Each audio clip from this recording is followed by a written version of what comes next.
Nazdárek zdárek! Vítejte v roce 2026. Poprvé za tady těch posledních, 3 videa, tak jsme poprvé v současnosti, protože minulý videa byly všechny z roku 2024, jestli se nepletu, že jo, Michale? Konečně se dostáváme jako do současnosti. Ačkoliv původní plán nebyl na vás flexit v každém videu s novým autem, tak bohužel na vás dneska budeme flexit novým autem. Přísahám, že je to naposled, on God, je to naposled, co v blízké budoucnosti uvidíte nový auto, protože už žádný jiný nemám, kromě Škodovky. Ještě Škodovku bychom mohli někdy ukázat. Kamo, co ten kat, vole?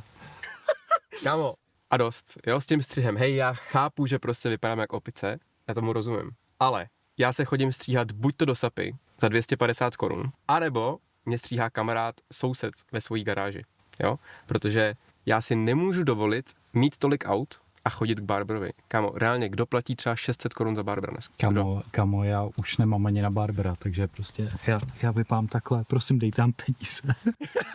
Dneska vám ukážeme special auto.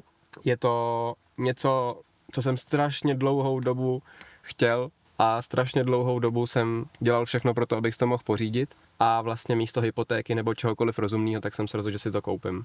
Mám z toho smíšený pocity stejně jako vy, ale říkám si, že bydlet u mámy je vlastně docela fajn, někdy by to mělo být třeba do 35, takže to je můj postoj. Strašná věc se mi stala. Zjistil jsem, kámo, že táta neposlal normálně kapesní.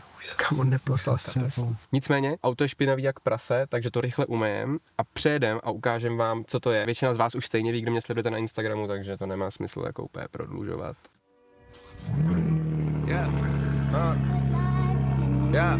Neboj se, baby, strach je malá smrt, baby. Zvyklý na hejty, býval jsem moc crazy a od té doby se nezměnilo. Neboj se, baby, strach je malá smrt, baby. Zvyklý na hejty, býval jsem moc crazy a od té doby se nezměnilo. Nepamatuju si první milion, ale tvůj úsměv, jo. Hatýr ty, hatvou. Nemám moc času, strašnej frmol. Furt něco. A jsme moc od sebe daleko, Berlín a Brno. Trochu je smutnej bez tebe ten život. Trochu je smutnej bez tebe ten život. Všichni jste viděli minulý video, měl jsem E92, byl jsem protože jsem přišel o řidičák. By the way, někdo napsal v tom videu, že to nebyla chyba toho auta, ale že to byla moje chyba. Bylo to stejně jako s kupičkou jílu a se vším ostatním. Já za to nemohl. Nicméně jsem si říkal jsem v minulém videu, že snad to je poslední bavorák a takhle. Foreshadowing, nebyl to poslední bavorák, protože jsem to prodal a záhy jsem si koupil E90, což je to stejný, akorát 4dveřový. A to bylo krásný auto, krásný. Prodal jsem to nějaký holce do Liberce, tato hnedka asi měsíc později prodala někomu do Olomouce a teďka se to furt prodává na marketplaceu. Ale je to hezký auto, nebo bylo to hezký auto. No, a prodal jsem E90 a, drumroll prosím, prodal jsem RX7, abych si mohl koupit tohle. Prodal jsem 2 auta, abych si koupil jedno. Vím, že to jako matematicky nezní jako moc dobrý deal, ale já jsem spokojený. Takže dneska můžeme zopakovat to, co jsme jakoby dělali v minulém videu, a to sice, že jsem si pořídil moderní auto. Má to CarPlay. Ne, že můžete si ho dodělat, ale má to CarPlay. Má to navigaci, má to Bluetooth bez transmitru. Má to displeje, nemá to transmitter, ale má to vestavěný Bluetooth. Dokonce to má vlastní Wi-Fi. Má to vyhřívaný sedačky. Vyhřívaný sedačky za roční poplatek. Musíš platit subscription na sedačky. Ne, to je podle mě u nějakých asistentů je subscription, naštěstí žádný asistenty nemám. Takže jsem prodal vlastně některé auta, abych si tohle mohl koupit a je to mega, jsem hrozně šťastný, že jsem to udělal, protože je to fakt super, mám z toho radost. Ačkoliv nesnáším majitele vozu BMW, protože to jsou kreténi, tak jsem pokrytec, protože jsem jedním z nich. Tím jsem chtěl říct, že jsem taky debil, ne, že jsem majitel BMW, i když jsem i majitel BMW. Jediný problém s tím, že všichni tyhle ty auta mají a jsou majitelé BMW je ten, že většina těch lidí neumí řídit. Ale ty auta jsou reálně strašně dobrý. Takže lidi, co mají BMW, tak neumí řídit. Prosím tě, co se stalo s tvojí Fiestou? Jakože když si jdeš koupit BMW, 90% času seš fucking poser, povolání syn. Takhle o sobě. Teď jsem to chtěl říct, kámo. Ne, ale jakože fakt reálně, lidi, co si kupují BMW, jak jsou v 90%, buď to jsou podnikatelé, co prostě neřešejí, ale neumějí řídit, nepoužívají blinkry, mají na tom vždycky nějaký šílený výfuk, který dělá šílený zvuky, protože to potom zní hůř než 350 Z kámo se streetpipem. Prostě to jsou většinou dementi, jako fakt blbci, jenže prostě ty auta jsou dobrý, no, nebo ta věc je dobrá. Je to lepší? Jo, je to mnohem lepší. Jo, děkuju. Ještě jsem chtěl říct, jako k minulému videu, jo. Mít E92 M3 bylo jako mít holku z DPD, kámo. Protože ty jsi si říkal na začátku, kámo, to je super, já to auto miluju, to auto je skvělý. Ale potom si viděl tu realitu a byl si jako z tohohle do. Ale myslíš, že tady na té mejce v pohodě si mejt auto? Kámo, Ty si jaký není v insolvenci. hej, no ne, já se trošku bojím, jestli teďka jako nepřijde kriminálka a nezačnou teďka ty všechny auta, co se tady majou, kámo, zabavovat.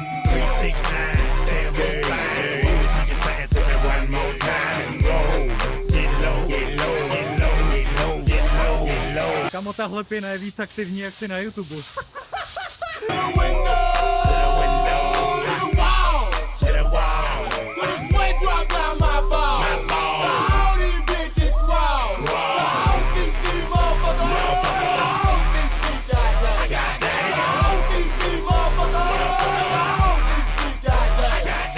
Takže ten důvod, proč jsem prodal E90 a RX7 je ten, abych si mohl koupit tohle. Je to BMW M3 G80 Competition X-Drive. Je to modelový rok 2026, výroba byla v prosinci 25, doručili mi to někdy v lednu. Chtěl jsem nový kvůli tomu, že se mi podařilo auto vlastně koupit nový, levnější, než když bych ho kupoval z druhé ruky, takže jsem ho i specifikoval, tohle je moje specka. Nemohl jsem si udělat individuální barvu, což mě trošku mrzelo, protože původně jsem chtěl být trošku extravagantní a chtěl jsem nějakou fialovou. A nakonec jsem si musel vybrat z těch základních, nicméně už jsem na tom stihnul udělat nějaký věci v rychlosti, takže jsem vlastně vyměnil přední masku, která se mnoho lidem nelíbí, dal jsem na to přední splitter karbonový, vyměnil jsem kola, dal jsem na to Advany GTčka. Je to snížený, mám na tom nižší pružiny, vepředu mám vlastně jiný brzdy, jak kotouče, tak třmeny 390 mm vlastně brzdový kit, který jsem koupil od kámoše Sama, takže děkuju Samo. Jelikož jsem vlastně auto nechtěl na normální ježdění, ale chtěl jsem ho přesně kvůli tomu, abych s tím mohl jet někam jezdit, protože jsem to auto v minulosti několikrát zkoušel. Chtěl jsem ho hlavně kvůli tomu vlastně, jak funguje ta čtyřkolka.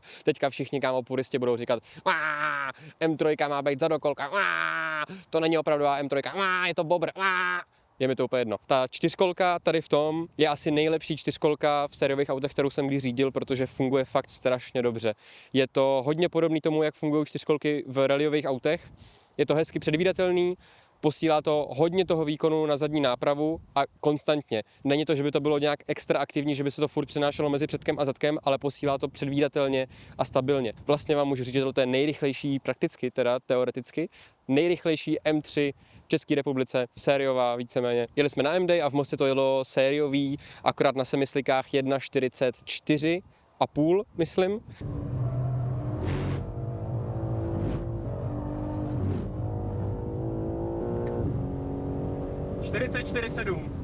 Nejrychlejší ten den, což je úplně super čas, protože si pamatuju doby, kdy jsme tam jezdili 1,45 s Poršákama, s GTSama, s 911 a tak dále. Na to, co to je za auto a za jaký je to peníze, jak je to univerzální, je to úplně insane. Tím, že to je M3, tak to má samozřejmě dvoje dveře, respektive 4 dveře. Interiér je bílej, na ten bordel nekoukejte, to je vždycky v každém autě stejný. Kdo jste viděl minulý video z 90, jak jste si všimnul určitě, že na zadních sedačkách byl bordel, tady je bordel taky. Vzhledem tomu, že teďka jsem jakoby hrdý majitel nového vozu BMW, tak jsem na MD vyhrál tady čepičku. Myslím si, že teďka oficiálně se ze mě může stát, už nemusíte koukat na můj účes, jo? Takhle teďka budu chodit non-stop, všude. Sluší mi to?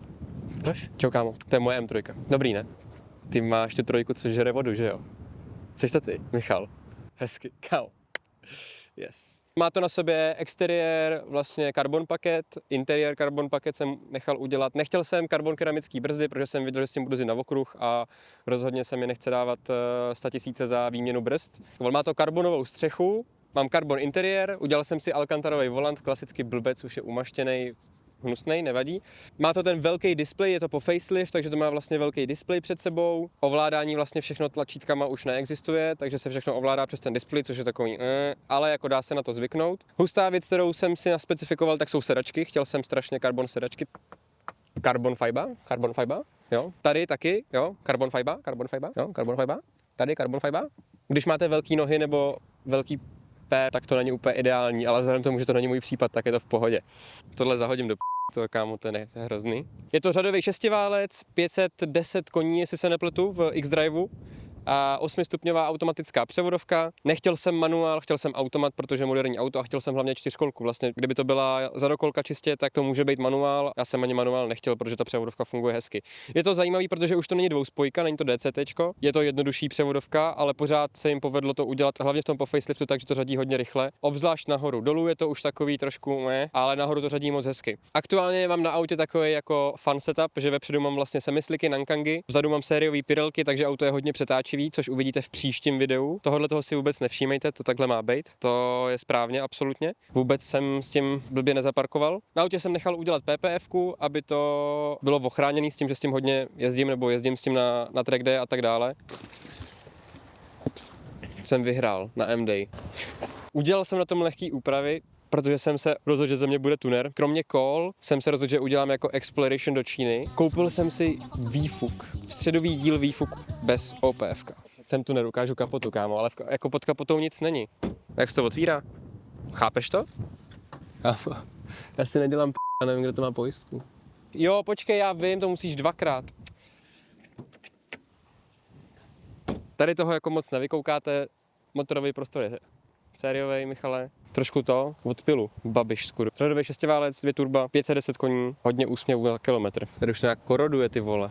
Na autě je udělaný teda středový díl výfuku, průchozí single pipe dozadu. Potom jsem koupil nějaký moduly na klapky, takže se dají otevřít vlastně klapky na 100%, i když tam není zapnutý vlastně žádný sportovní režim. Takže to má hezký zvuk docela, myslím, že to je takový decentní. Na to, že to je vlastně sériový úplně, chtěl jsem ho asi od roku 2020, nebo 21 asi, když jsem v tom poprvé jel na nějaký akci, v té 4kolce a říkal jsem si, že to funguje fakt hezky a je to hrozně podobný třeba Evu, tomu, jak fungovalo Evo. No, funguje teda, akorát prostě v moderní podobě. Je to těžký, má to asi 1850 kg, něco takového, ale umí to dobře, strašně dobře tu váhu maskovat, takže i potom třeba při sportovnější jízdě nebo i na okruhu, tak vám nepřijde, že by to mělo prakticky 2 tuny.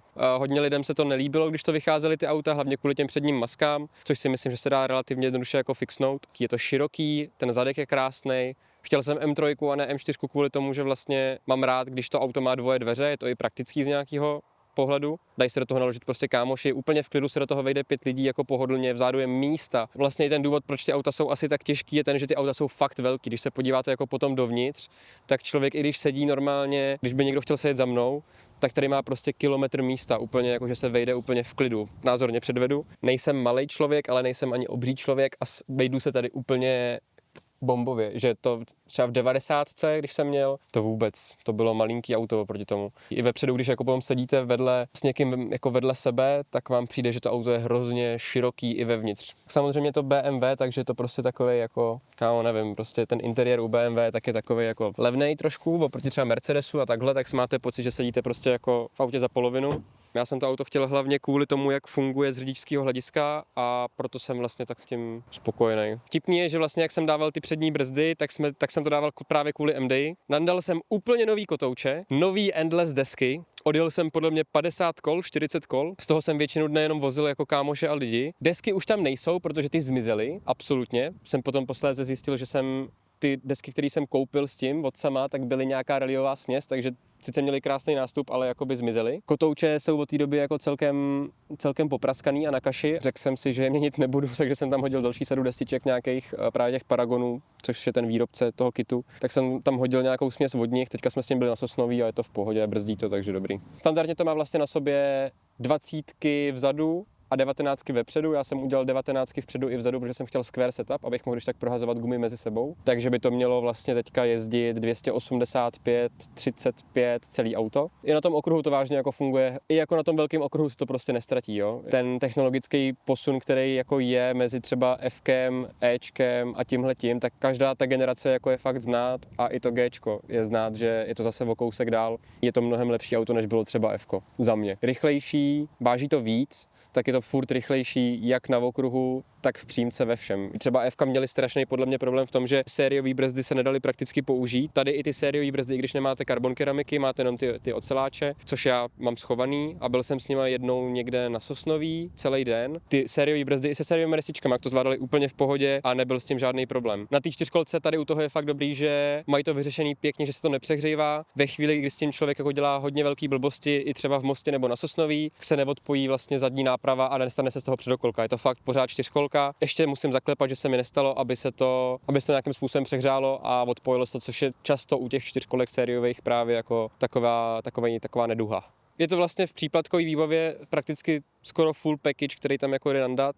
Jediný, co tam vlastně nemám, což jsem jako reálně asi je to, že jsem si nevšimnul, já jsem nechtěl žádný asistenty navíc, takže jsem si nekoupil nějaký balíček asistentů, ale v tom balíčku těch asistentů tak byl nějaký přední radar, který zároveň dělá adaptivní tempomat, takže já nemám adaptivní tempomat, což jsem zjistil až posléze, když to auto přišlo a nemohl jsem najít adaptivní tempomat, tak jsem byl jako jaj. Můžeme si ukázat, jak to zní, můžu vám to nastartovat. No, takže takhle to nastartuju a mám vlastně zavřený klapky, potom mám tady na klíčku mám čudlík, který když zmáčknu, tak otevřu klapky, nevím, jestli to bylo slyšet, jak se změnil ten zvuk. A je to v komfortu, tak to zní takhle, se zavřenýma klapkama.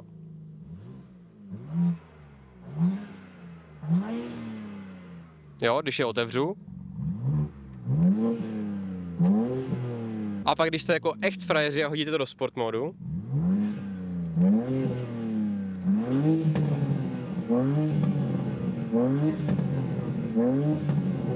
to zní jak ALS skoro.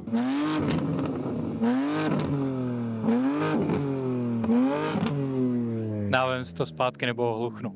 Jako na to, že to je vlastně jenom jiný středový díl výfuku a tady ten adaptér na ty klapky, tak je to mega nice. Teďka půjdeme do auta a můžeme se projet kousek společně. Našli jsme docela dobrý angle, jak tam dát velkou kameru, takže...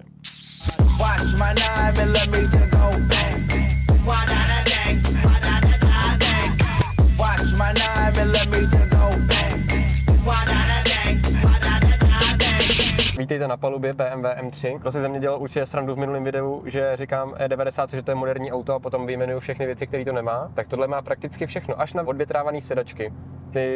Ty se bohužel bez kořepinách nedělají, je to trošku ale dá se to přežít. V tuhle chvíli mám spotřebu 16,5, protože jsme dlouho stáli a natáčeli s nastartovaným autem, ale když s tím člověk někam jede, tak úplně v klidu se s tím dá jet za 9 litrů. Záleží, když jako není provoz a člověk může prostě v klidu jet 100, 9 litrů 8,5, což je jako na takovýhle auto krásný. Velká výhoda BMW, jakože M-ek, nemusíte nikde nic vymýšlet ve chvíli, kdy chcete vypínat kontrolu trakce a tyhle ty ostatní jako omezující asistenty. Je to úplně jednoduchý, protože M3, M4, asi i M5, i M2, tak na sobě mají tyhle ty dvě červené tlačítka na volantu. Každý to tlačítko tak je jako paměť. M1 je jedna paměť, M2 je druhá paměť a je to nastavení vlastně toho auta. Takže já mám třeba na M1, když dvakrát zmáčknu M1, tak mám 4kolku ve sportovním režimu, to znamená, že posílá větší část výkonu na zadní kola, vypnutou kompletně kontrolu trakce a sport mod na odezvu plynu vlastně. Tady máte vlastně nastavení těch jednotlivých věcí, jako je tady motor, podvozek. No a když zmáčknu M2, tak mám úplně to stejný,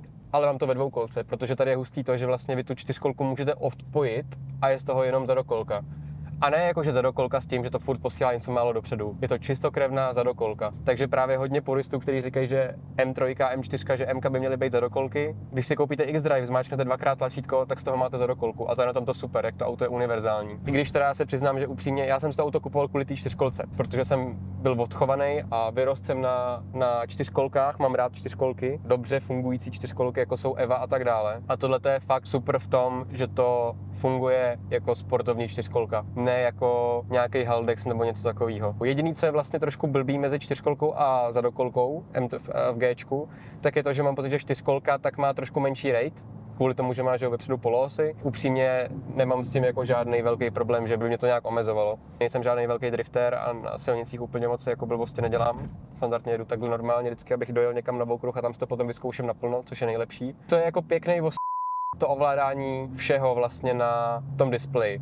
Klimu třeba už teďka chytře tak mají udělanou tady dole, že to jako jenom rychle dáte nahoru dolů, ale třeba abych jako změnil intenzitu, tak musím jít tady a potom tady klikám slabé, velmi slabé, silné, standardní, blablabla. Mám ten displej rád, upřímně mám dneska rád radši jako digitální budíky než ty klasický jako analogový. To mám jako rád, ale to ovládání toho komfortu na těch displejích tak mě docela jako upřímně. Zároveň, když to hodíte do sport módu, máte trošku jako Pops and Banks, což je prostě trošku cringe.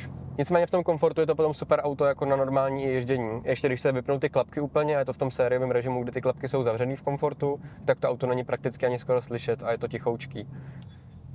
Teďka můžete slyšet možná brzdy, jak pískají, jak tam mám ty jiný kotouče a dal jsem teďka jiný destičky, tak je to teďka trošku jako vlak. Mě to asi jako upřímně nevadí, protože jsem byl zvyklý. Táta, když jsem byl malej a jezdil pro mě Evem, jsem určitě někdy vyprávěl v nějakém videu, že jsme měli že jsme měli Evo na plyn, na LPG regulérně. Tak vždycky, když jel kolem školy během dne, protože měl kousek kancelář od školy, tak to vždycky pískalo jak vlak, ale to bylo jako, že to bylo o 2 ulice níž ta škola a bylo to slyšet až do té třídy. Vždycky na mě spolužáci všichni koukali, protože věděli, že to je můj táta.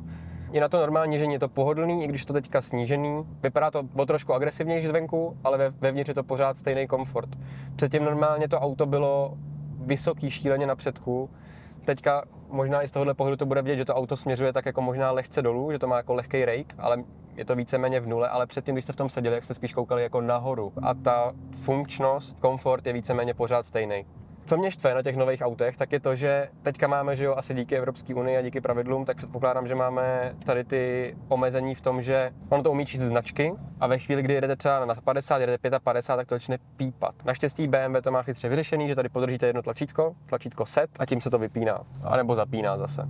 Jinak jsem si vlastně udělal specku s tím příplatkovým interiérem, takže mám vlastně všechno, co šlo dát do kůže, tak mám v kůži, včetně palubky a tak dále. Když to neudělá, tak tohle máte vlastně plastový. A dveře mám taky vlastně celý v kůži, v barvě. Byl to jako příplatek. Říkal jsem si, když už, tak už a já jsem fakt ten ceník měl za dobrou cenu, takže mě to ani neštvalo.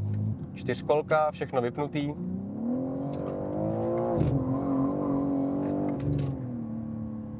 Funguje to jak blázen.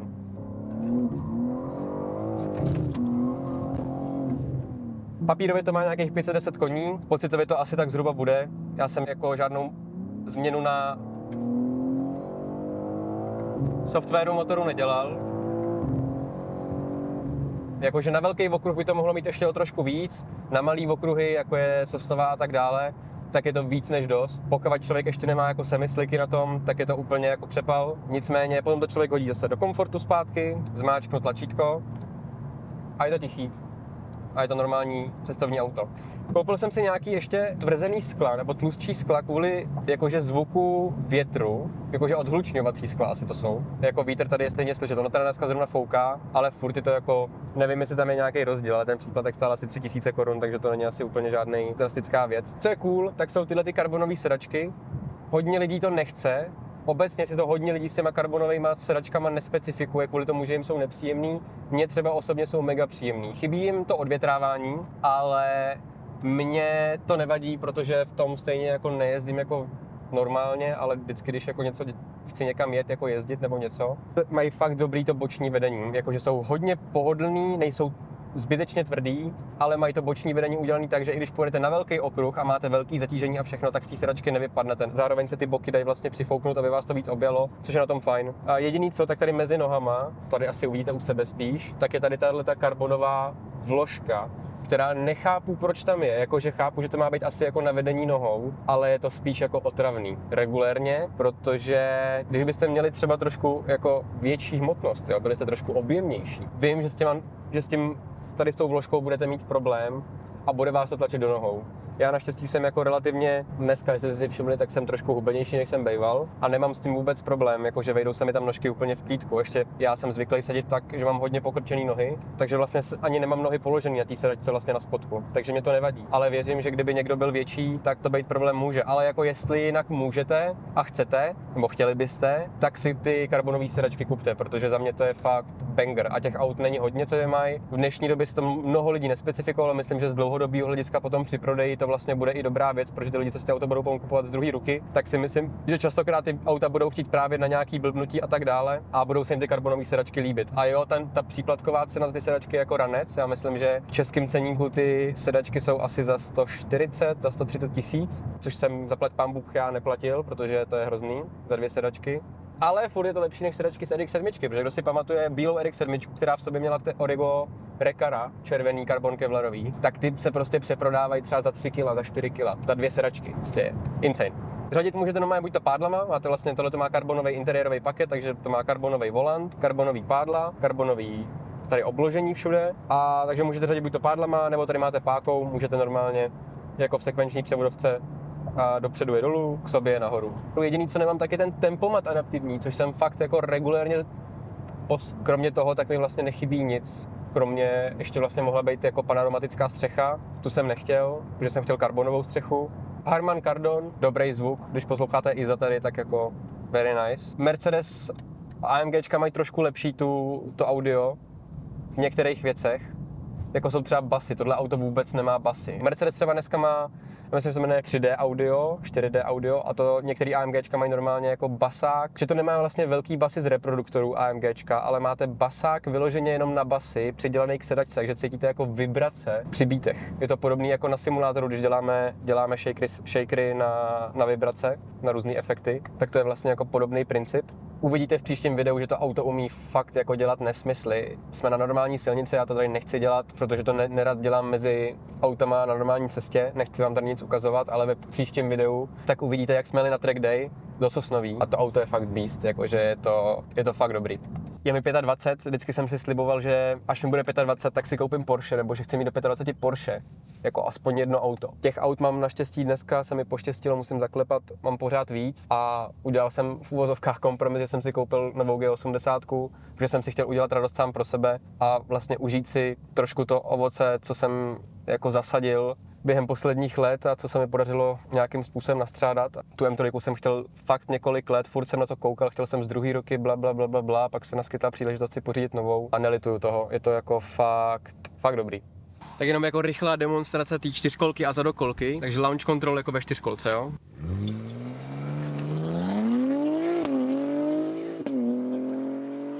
Zadokolce teďka.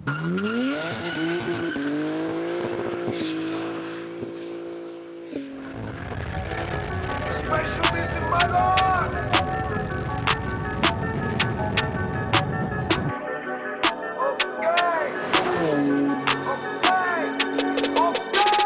Vždycky, když naběhnem do klubu, smrdí dělaj, že nás neviděj. To nevadí. Vždycky, když se vezeme v nový káze, dělaj, že nás neviděj. To nevadí. Už zase počítáme Masaryky, dělaj, že nás neviděj. To nevadí. Já jim to nezazlívám, chápu, že dělaj, že nás neviděj. Už je to nevadí. Sorry, že to bylo zase kecací. Přísahám, že už brzo bude akce On God. Taky už žádný další auto aktuálně nemám ani neplánuju, takže nebojte, tímhletím jako flex na vás skončil. Kdo to dokoukal až sem, může napsat, že mi táta koupil hezký auto. Už zase počítáme Masaryky, dělaj, že nás neviděj. To nevadí. Já jim to nezazlívám.